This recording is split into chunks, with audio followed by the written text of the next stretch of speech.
Assalamualaikum warahmatullahi wabarakatuh. Balik lagi bersama gue Ekal. Dan hari ini gue sengaja nggak bikin konten repair LCD atau servis handphone. Intinya di sini gue cuma pengen ngasih semangat buat kalian. Jadi kalau misalkan lihat konten-konten saya, mungkin kalian bisa lihat bahwa kebanyakan dari channel YouTube saya itu ngebahas tentang repair LCD. Entah itu ganti glass ya, ganti touchscreen, entah itu repair LCD yang tompel ya.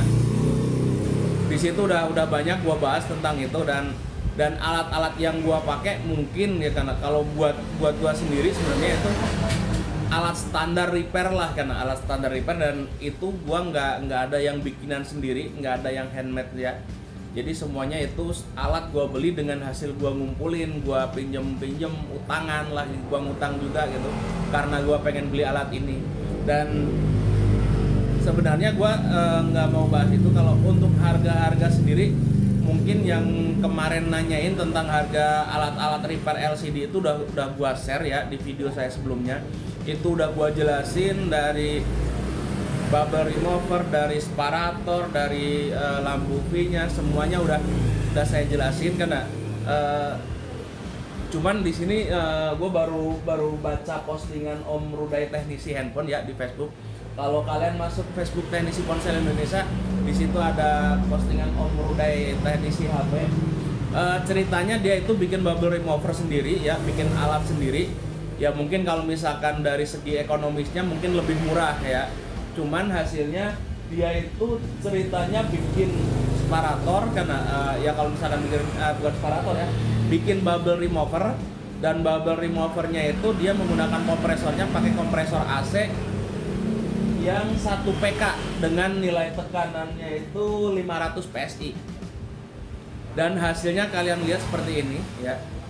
Jadi mungkin karena tekanannya terlalu tinggi sehingga bubble removernya itu jebol dan mengenai bagian atas matanya Om Ruday. Karena sekali lagi sangat gua sesalin gitu, karena yang ya mungkin buat kalian ya yang berpikirnya mungkin ini adalah ide kreatif, ide murah tapi hasilin duit gede, mungkin berpikir seperti itu. Cuman kalau gua berpikirnya beda lagi gitu, karena gua nggak tahu nilai tekanan angin itu berapa, terus kekuatan bahannya harus seperti apa. Makanya gua di situ beli bubble remover, beli kompresor, beli separator itu yang menurut saya ya, yang menurut saya itu adalah alat-alat yang paling murah dan paling safety itu menurut saya. Pertama gua beli bubble remover yang merek Nasan kan, itu bubble remover bikinan pabrik yang paling murah yang gua beli ya, harganya 1.750.000. Dan selanjutnya gua pakai kompresor, kemarin udah gua jelasin ya di video gua sebelumnya, pakai kompresor Crisbo ya. Mungkin kalau misalkan kalian lihat harganya di Bukalapak itu sekitar 2.300.000, 2.500.000 lah. Terus pakai rel hostnya itu kalau nggak salah harganya 950. Jadi di situ gua bukan berpikir gua mumpung punya duit atau apa ya. Jadi kalau misalkan kalian berpikirnya wah karena channel teknisi doyan makan banyak alat-alatnya seperti ini kan, itu gua nggak berpikirnya kalau itu mahal atau enggaknya. Gua lebih berpikir pertama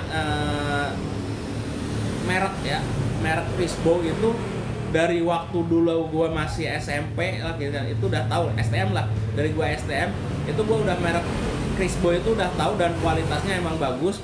Makanya kenapa gua belinya yang merek Crisbo. Kalau misalkan kalian pengen bikin bubble remover sendiri gitu kan, pompanya pengen beli, itu ada yang merek Laconi.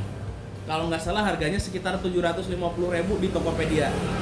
Jadi daripada kalian bikin alat sendiri yang hasilnya malah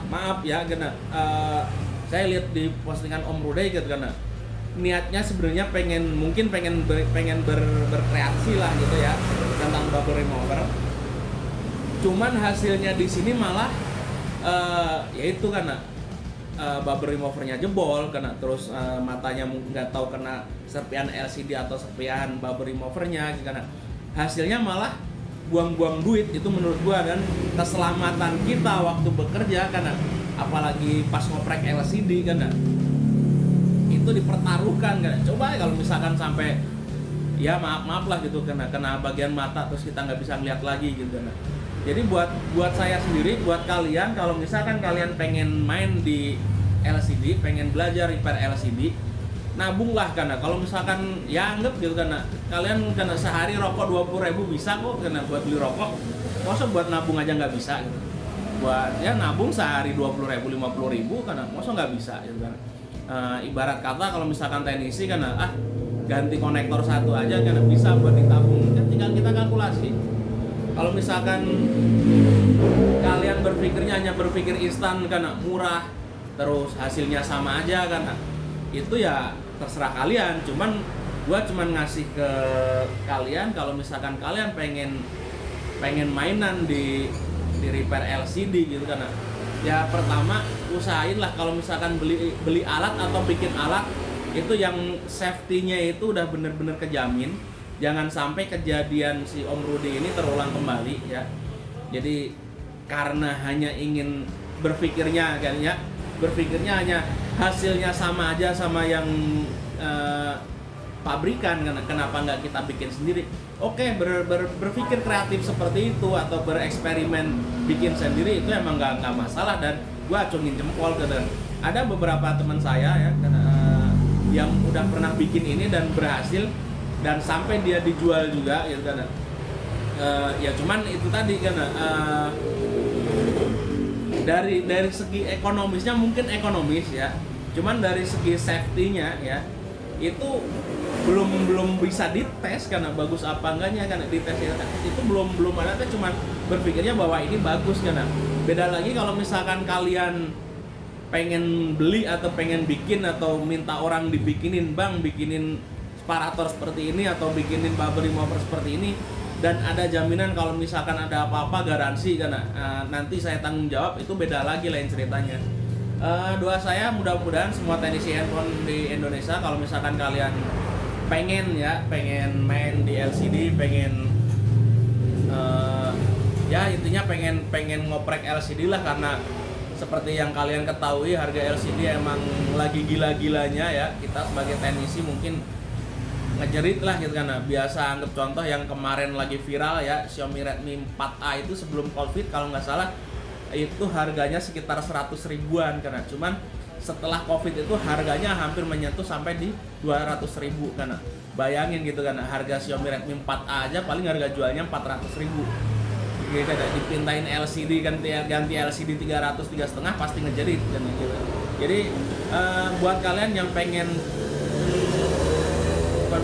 buat semua teknisi Indonesia yang pengen servis handphone, belajar servis handphone, pengen repair LCD atau apa, didoakan sama saya mudah-mudahan yang belum punya alat segera kebeli alatnya, yang belum bisa kebeli alat kan mulai sekarang nabung, yang masih kerja sama orang lain saya doakan mudah-mudahan bisa mandiri, bisa buka sendiri, dan ya pokoknya semuanya dilancarkan terus, mudah-mudahan Covid ini segera berakhir dan kita bisa kerja seperti normal sedia kala.